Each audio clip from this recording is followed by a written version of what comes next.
أعوذ بالله من الشيطان اللعين الرجيم. بسم الله الرحمن الرحيم. وبه نستعين وهو خير ناصر ومعين. سلسلہ دروس صحیفہ سجادیہ میں آج صحیفہ سجادیہ کی 14 نمبر دعا کا تذکرہ ہے۔ امام زین العابدین علیہ الصلوۃ والسلام جب کسی پر ظالمین کی جانب سے ظلم یا ناخوشگوار واقعے کو ملاحظہ کرتے تھے تو یوں دعا ارشاد فرماتے تھے: اے اللہ، اے وہ ذات جس سے ستمدیدہ افراد کی خبریں مخفی نہیں ہیں، اور اے وہ ذات جو حالات و حادثات میں گواہوں کی گواہی کی طرف بھی محتاج نہیں ہے، اور اے وہ ذات جس کی نصرت مظلومین سے نزدیک ہے، اور اے وہ ذات جس کی مدد ظالموں سے دور نہیں ہے۔ بے شک تو جانتا ہے اے میرے معبود ان مصائب کو جو مجھے فلاں ابن فلان یعنی یزید ابن معاویہ لعنت اللہ علیہم کی جانب سے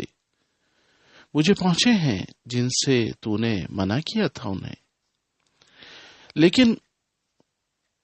اس شخص نے میری حد کی حرمت کی جس سے تو نے روکا تھا، کیونکہ وہ تیری دی ہوئی نعمتوں میں مغرور ہو گیا اور تیرے عذاب سے غافل ہو گیا تھا۔ اے اللہ، درود بھیج محمد و آل محمد علیہم الصلاۃ والسلام پر، اور مجھ پر ظلم کرنے والے دشمن کو اپنی قدرت سے روک دے، اور اس کی کوششوں کو اپنی قوت سے کند بنا دے، اور اسے اپنے حالات میں مشغول کر کے میری طرف سے غافل کر دے اور دشمنی سے عاجز بنا دے۔ اے اللہ، درود بھیج محمد و آل محمد علیہم الصلاۃ والسلام پر، اور ظالم کو مجھ پر ظلم کرنے کی اجازت نہ دے، اور اس کے مقابل میں میری مدد فرما، مجھے اس کے اعمال سے محفوظ بنا دے، اور مجھے ظالم کے جیسے حالات میں مبتلا نہ کرنا۔ اے اللہ، درود بھیج محمد و آل محمد علیہم الصلاۃ والسلام پر، اور میرے دشمن کے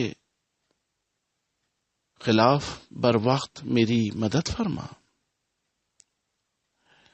جس سے میرے غضب کو شفا ملے اور میرے غیظ و غضب کا علاج ہو جائے۔ اے اللہ، درود بھیج محمد و آل محمد علیہم الصلاۃ والسلام پر،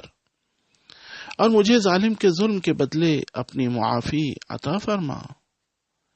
اور دشمن کے بدترین برتاؤ کے عوض اپنی رحمت عطا فرما،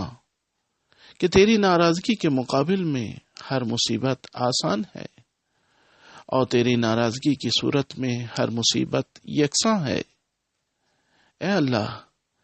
جس طرح مجھے یہ ناگوار ہے کہ مجھ پر ظلم نہ کیا جائے، تو مجھے بھی دوسروں پر ظلم کرنے سے محفوظ رکھنا۔ اے اللہ، میں تیرے سوا کسی سے فریاد نہیں کرتا ہوں، اور تیرے سوا کسی حاکم کی امداد بھی نہیں چاہتا ہوں، تو پاک و منزہ ہے، لہذا اے اللہ، درود بھیج محمد و آل محمد علیہم الصلاۃ والسلام پر،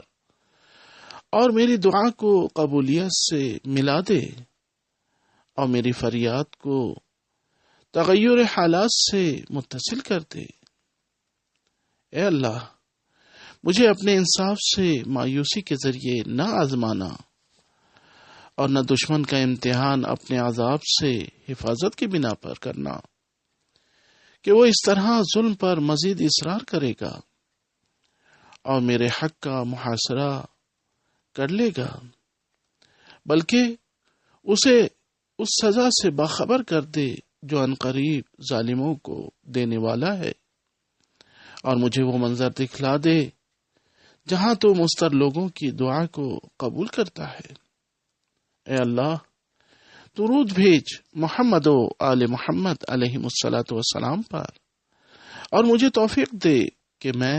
تیرے فیصلے کو قبول کر لوں، چاہے میرے حق میں ہو یا میرے خلاف ہو، اور تو مجھے اس سے بھی راضی کر دے جو مجھ سے میرے لیے دوسروں سے لیا ہے یا خود مجھ سے لے لیا ہے۔ مجھے سیدھے راستے کی ہدایت دے دے اور اس کام میں لگا دے جو سب سے زیادہ سالم ہو۔ اے اللہ، اگر تیری نگاہ میں میرے حق میں یہی بہتر ہے کہ تو میرا حق لینے میں تاخیر کرے اور مجھ پر ظلم کرنے والے سے روز قیامت تک بدلہ نہ لے، جس دن تمام فریقوں کا اجتماع ہونے والا ہے، لہذا تو درود بھیج محمد و آل محمد پر، اور میری تائید فرما سچی نیت اور دائمی صبر کے ذریعے،